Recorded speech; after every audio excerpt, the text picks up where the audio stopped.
fans, do you want to win your share of $100,000? Simply enter the houseofboxing.com Fight Night Prediction Challenge. Compete with boxing fans around the world. Simply head over to houseofboxing.com and sign up now.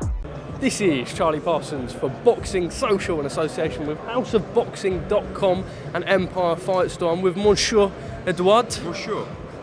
Monsieur. Monsieur. What did they teach you at Cotswolds Primary? Cotswolds Primary? Or actually, are you still there? I mean, how violent was Cotswolds Primary? It was scary place, honestly, on the ropes, on the cobbles, little stony number bash. Yeah, in Cotswolds Primary, once a classmate attacked you with a book.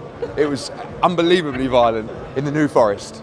I couldn't believe it last night, sir. You came along to the media dinner. I said, what are you doing here? You went, what? I said, mate, I thought you'd be having dinner with the royal family. There's Edward, me and Colin thinking that you're going to sit with us. No, you've gone on the other table. Scandalous. Well, no, I went on the senior table. So we had the media dinner last night at Cipriani. We had the credible media, and we had these other lot, which obviously you were on that table. I was on with Buntsy and, you know, the more established media. Very nice meal at Cipriani. Hope you enjoyed it. I hope you're enjoying Monaco. Something different for you, Parsons. Well, obviously we add to that tonight as my cousin is picking me up in the G-Wagon. We're going for a nice spot of dinner. I might even extend an extra day. Wanker. Talk me through. Talk you through what? Talk me through. I mean, one, sunglasses indoors, scandalous. Everything else, I quite like it. Oh, thanks, mate. That means so much. Talk me through it then. Coming from a 13-year-old from the Cotswolds who looks like he gets dressed in the dark. Hold up. Look at this bad boy. What is that logo? Stony. Is that the new Stony logo? No, this is the Corduroy Stony. It's when you've got something sophisticated going on, but you want to add a little bit of. You want to add the Stony market in the casino. So what? Millwall at 3. Monte Carlo. Wedding at 7. Yeah. Monte Carlo at 7. Yeah. Okay. Nice. It's just a bit of Tom Sweeney today. Tom Sweeney. D&G. Is it? Yeah, Dolce Gabbana. Tom Sweeney. Officine General shoes. Right. You're the real General. Officer General shoes. Right, let's get. Oh, the Chava's in. I actually slid in my DMs the other day and goes, "Nice one, Hearn, proper Chava." I was like, "Yep, get up." Get up there. Right, let's go into it. That's 2.5 minutes, and already all the comments will be like, "How dare they banter for so long?" You've got your TikTok porn, so that's good. Now we can talk boxing. Probably do about 3 mil and keep you in a job. Job done for you, Parsons. Do we even need to talk about the show? Well, that's what we're here for. Good. Glad you know, Albert obviously wanted me here to big up the show, and I understand that well and truly. Let's go straight into it. We have the weigh-in.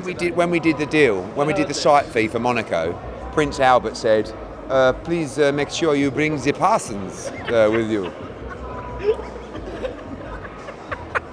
Oh, this is brilliant. I'm loving life. Weigh-in today, Joe Cordina, Edward Vazquez, and then the one that everyone is so excited for, Ramla Ali, and the scariest Mexican on the planet, Guzman. What a nutcase. Yeah, you know, that fight's getting a lot of traction. It's actually going to kick off the broadcast, 8 p.m. here, 7 p.m. in the UK. It's must win for Ramla Ali. You know, we have to give her unbelievable props for taking the fight. Guzman is fired up. She's ready. It's a very tough fight, but I believe Ramla can win the fight. She was winning the fight until she started trading up in New Orleans, got knocked out, and comes back in a very dangerous fight on Saturday. Sully Sissoko in a great fight as well. Look out for Noshinga against Ariel, another absolute war coming in that fight, I promise you that. And I think Joe Cordina's got a very tough fight against Vazquez. Vazquez, you know, we saw him against Ray Ford. He's very highly rated in the gyms in America. A lot of people saying he's going to give Cordina a tough night. So, big night for Joe. I'm going to take these off now, actually.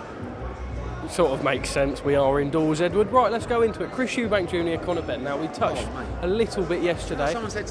Someone said to me at the media dinner, because they were all slagging you off because you were on the other table, and they went, with Parsons, they said, like, don't you get aggravated? He interviews you every day of fight week and says to you, any update on the Conor Benn Eubank situation? You asked me about that yesterday. No. So, any update? Yeah, I changed my pants. Did you? Right, I had breakfast. I'd done 8K up the hill to the palace this morning. Yeah. That's what's changed. Nothing else has changed. Actually, yesterday I asked you one question on it. Other outlets spent a long time speaking to you about it. Okay. So in the last, it's less than 24 hours. In the last 24 hours, is there any movement on that? I had breakfast with Conor Benn this morning. He's here. That's the movement. He's here, but nothing else to report to you. Okay, well, it's my job to ask. Pardon? Say that. They didn't hear that. Oh, I said nothing else to report to you. I feel bad saying it. Oh, nice. You in?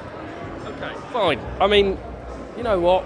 Don't know if you hate me or love me. We'll go with it. Probably a cheeky little bit of both. So it won't be announced Saturday. I think what a place to announce in a fight. No, but you keep saying this. Why not? Every Saturday, I've heard it's been. Is it being I didn't announced? say I've heard. I said, is say it? that the other week? No, the other week I thought it was going to be announced in Liverpool.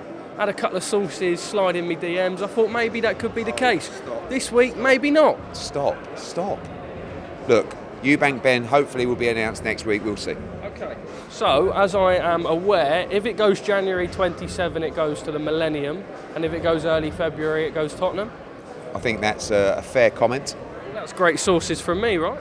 Unbelievable sources. You saucy fucker. I've done my job. You say I'm not much of a journalist, and I've got the dates and I've got the venue. Wow, you heard it in another interview where I broke the news. Not another interview. Only move the mic back to your mouth when I've finished speaking. Understand? Chris Billam Smith fights Masternak. We've just seen that announced with the press conference. Lawrence Okolie looks like he won't finish 2023 with a fight. What do you make of it? When the tide goes out, you get to see who's swimming naked. That's a tough fight for Billam Smith. I mean, Masternak's old now, but what's he had, 54 fights? I'll tell you what, when he fought Bellew, which was about 10 years ago, to be fair, that was a tough fight. So I think Billam Smith will win, but it's a solid fight. I just don't see why he's not fighting, particularly Riakporhe. I mean, they pulled Riakporhe out of the Opataya fight to fight, apparently, Gulamarin, who he's not fighting. So what's Richard Riakporhe doing? When's he fighting next? Why fight a geezer from Poland on a voluntary? Random, but it's what it is. I read something that Filip Hrgovic is now a free agent. Are you intending on it? No, he has an agreement with Wasserman and previously, of which we were working with Wasserman. We're in conversations with him at the moment about his next fight.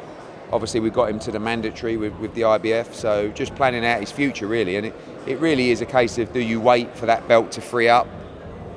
A lot depends on when the Usyk-Fury fight actually gets done or announced, and then we go from there. Eddie, Francis Ngannou has not entered the Ring magazine rankings. Surprised? No. What? No. Look, Francis did really well, but let's just stay calm. Talk about Ngannou. His representatives are saying they're very interested in the Anthony Joshua fight. Obviously, they'd sat down, they'd had dinners with you prior, speaking about the AJ fight. We know that as of then, AJ wasn't too interested. They've come back out and said, other than the Fury fight, that's the one that they'd like to make. Is AJ on board at that team? I've not spoken to AJ about the Ngannou fight. Last time I spoke to him, he wasn't interested because he didn't think it was credible.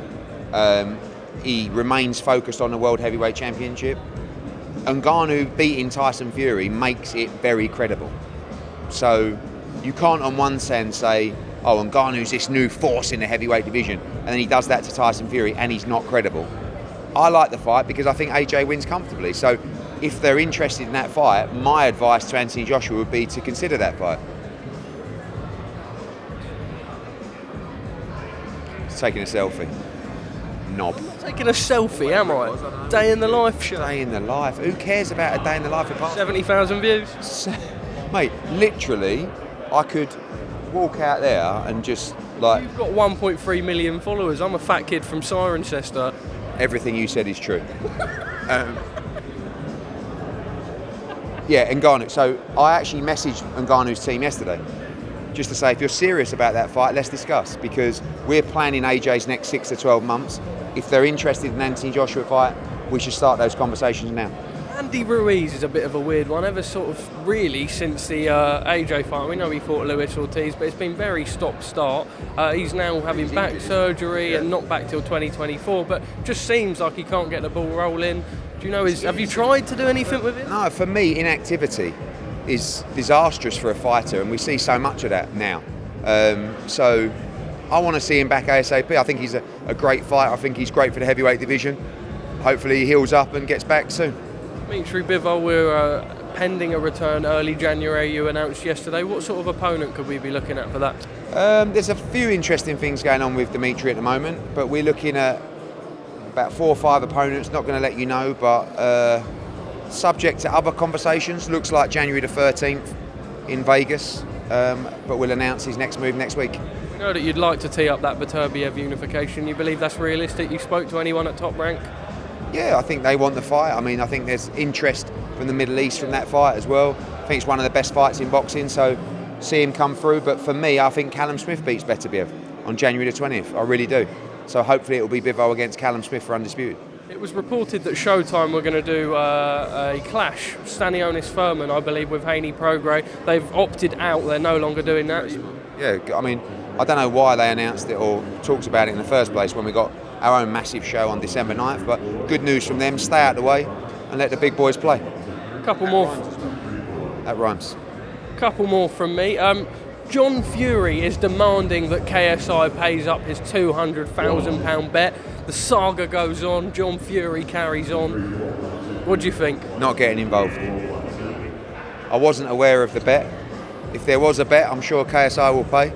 If there wasn't a bet, I'm sure he won't. I got you in John Fury's good books. Am I? Yeah, you're obviously sarcastic as usual, but as the clickbait goes, Eddie Hearn heaps praise on John Fury, so you're in the good book. I don't mind. I think he's quite funny. And I feel I've just got, like, I think the nicer I am to John Fury, the less violent he'll be towards me. So I think, you know. Teofimo Lopez turned down a return in the theatre at MSG and he demands a fight at the Sphere or something like that. This is the problem. Like, when he fought Cambosis, we crept to a sellout. When he fought Josh Taylor, they couldn't sell it out at the theatre. So this is the problem promoters have. I keep talking about it in interviews. Teofimo Lopez now, after that Josh Taylor interview, will think he should make 7, 8, 10 million a fight. It just doesn't work like that. You fight based on your value, and the commercial value is a thing. It's real. It's not made up. You can't just pull a number out of the sky and say that's what I should get. So good luck to Top Rank on that one. Very quickly, Charlo looks to return at £160, not for the WBC title, but keeping the WBC title, supposedly. Your thoughts on that? I think he's defended the title in over a year, has he? Time for him to move out and let someone fight for the middleweight world title, I think. Just finally, a couple of predictions for your next gen in Newcastle next week. Also, I'm hearing that Cameron Vong has sold a good handful of tickets. Yeah. What a boy, by the way. Yeah, he's sold a huge amount of tickets in Newcastle next week. He's a massive star in the making. Some good fights up there. Obviously, Shabazz Massoud in a very good fight. Also, Callum French on the card. A great fight as well for Mark Dickinson against Dennis as well. Good fight. A lot of good young action. Jimmy Sain's back on the card up there. English title as well for Ishmael Davis in a very tough fight. I like the card. Next gen.